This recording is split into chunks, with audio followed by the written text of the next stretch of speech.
budget time, it's all about money and well, what, what's the revenue, what's the cost.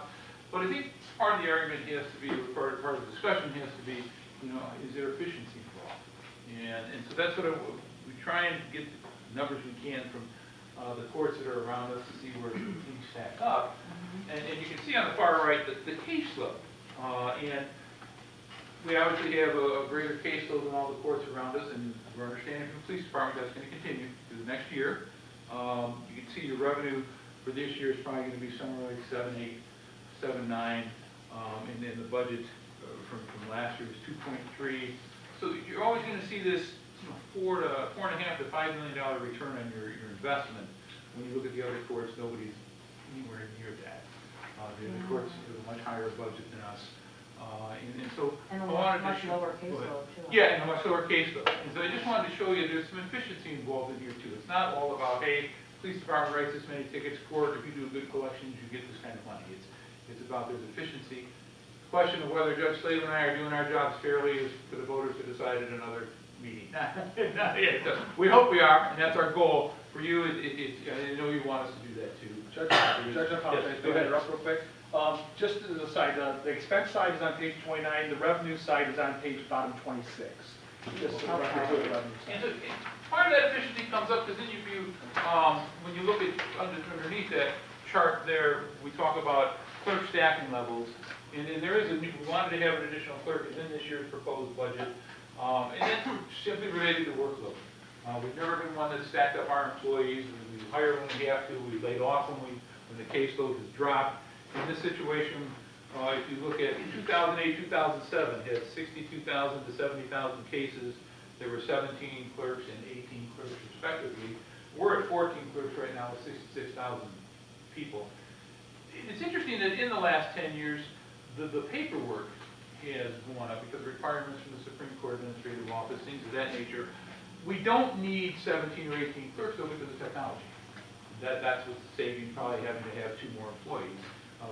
Deanna has asked for 1, so it would take us to 15 clerks, and that's why it's needed. The caseload's heavy, we need that. We're trying to set up with enough clerks also to have cross-training, and so that if we lose one person, we're not scrambling to fill that space. There's always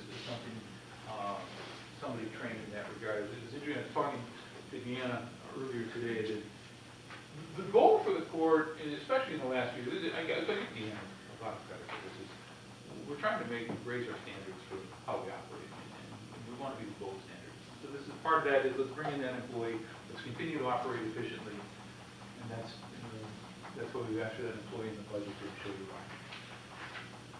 And usually the second page are some big ticket items that are in the budget. I usually like being able to come here and say, hey, if I'm introducing an additional expense, there's an income that's going to take care of that. So on the drug court side of things, we want to bring in our own testing into the court starting sometime during the next fiscal year. And that would definitely easily pay for itself with conservative numbers. These things here, it's just maintenance that has to be done. So I'm going to leave IT for a minute, because I'll let Deanna address that. The pneumatic tube system is, we're a 2-story court. We send up all our files through tubes that go back, like today I probably had 60 files leave my courtroom. So we need a tube system so that people don't have to, I would have to hire 3 employees to carry files, just to carry files up and down 3-4 days a week. And that's what happened to the 35th District out in Plymouth when they built their courthouse. Beautiful courthouse, they don't have a tube system, they had to hire extra employees. And so that's why we have, the tube system's old. In fact, today it was broke down for about 2 hours, and we have to just do this. It's been 15 years. Yeah. So we're leaving. So is there any goal to just go completely electronic as far as those files are concerned at any point, or is there a legal issue why you can't? There's a state goal from the Supreme Court to go, it's called e-filing, and so there is a plan, and hopefully it won't attach to us for a few years, but there are some courts. courts. The state is doing that themselves right now, right? So we have, there's been 3 courts throughout the state that serve as a pilot system. Okay. I was at my last meeting a week ago, so the notes on my desk to talk to you about, trying to implement that on a statewide basis is turning into be quite a problem. one of the reasons this is something you can relate to. State, the pilot program used company A, and everybody loved company A, Right. but to implement it throughout the state, they hired company B. And so Well, things have gone to hell before it did, but I'm being told. So, it's a great, Yeah, I it's- know that they say. but it might be, it'll probably be 2 to 3 years before they do what we call e-filing. Okay. And then it will obviously take 10 years to get everything. But yeah, the question is yes, it's gonna take a while. So this Zoom system is all brand new, or is it just redoing? We are luckily gonna be able to just upgrade the system. If we had to get a whole new system or go out and get bids and try to redo it, it would be way more costly than this. So this is just utilizing a lot of what we already have as far as the structure is concerned, and it's gonna just upgrade the computer part of it, the way I understand it. Jason, can you pull that tab up while we're talking about that? Yeah, and I just want to make a note while I'm bringing it up as well too, is, it was brought to my attention by Deanna, there was a double up.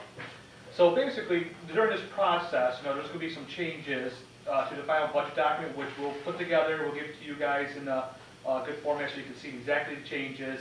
For example, the 50-50 split with the email from George, that's going to be a change, but we're going to put that on there and then show you guys. So I've been kind of keeping notes of those changes on my little document here.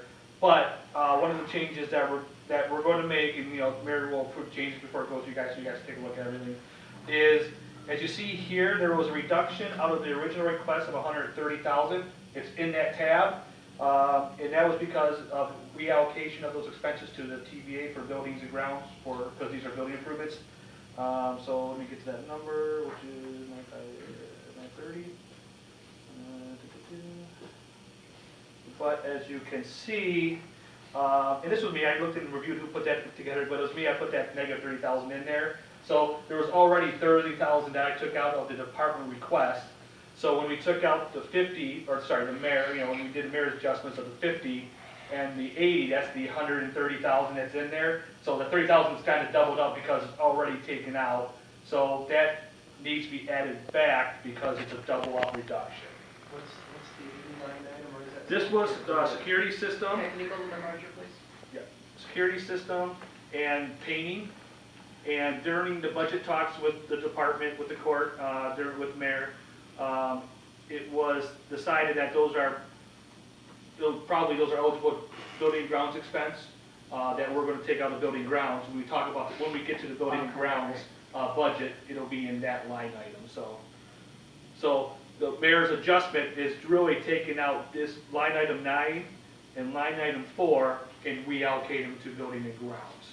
But this was already taken out, like I believe I'm the one that did that, maybe during the budget talks I put it in there as kind of like a note, but it's really doubled up. It shouldn't be in there and be taken out through the mayor's adjustment because it's doubled up, so.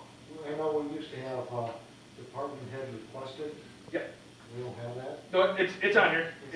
It's on the other It's on- detail sheet. You gotta look at the tabs. Yeah, we never had it on the document. It's always been on the worksheets. So that's where I saw the 130, and then, the judge just gave us a document that shows he's asking for Yep. 65. So that's probably where you're asking, where's, yeah. Either what he Understand. Yep. isn't getting, or Yeah. what's showing. So before we You'll take confuse the council. No, I just didn't know what your total request of 160 was, Yep. because this is only 65,000. So if I may, and that's why I want to bring it up to the meeting. There are other Yeah. items in the list, these were the big ones that we were going to Right. highlight. If I may- We can talk about all of them if you want to. Yeah, if I may, Judge and guys, Indiana. So basically, this is the line item we're talking about highlighted. So you have like kind of actuals, and then you have the department requested. So the department requested actually should have been $30,000 more. But since during our budget talks, I must have did it, like put a note in there, hey, we gotta reduce this because we're gonna take the building and grounds. And then, when I went and did, with the mayor and did his adjustments, I just doubled it up on the mayor adjustment. So that's where you see this 36, we're gonna make an adjustment before the final document is given and approved by council to increase that by 30, which will match what the judge, I think, just handed out to you guys. So Councilman Without Johnson's knowing what other question, little this items is the- dropped I was out. just going to say, if we can go to that actual page if you want to look I at don't every need the single item, one. I'm just in a big picture, So, you're so gonna you get got to 65. department if that's- requested, Anything else wouldn't be covered. and then adjusted, and then mayor's And that would be good, approval. that's exactly what it boils down to, is just adding 30 to the mayor recommended Right here? amount.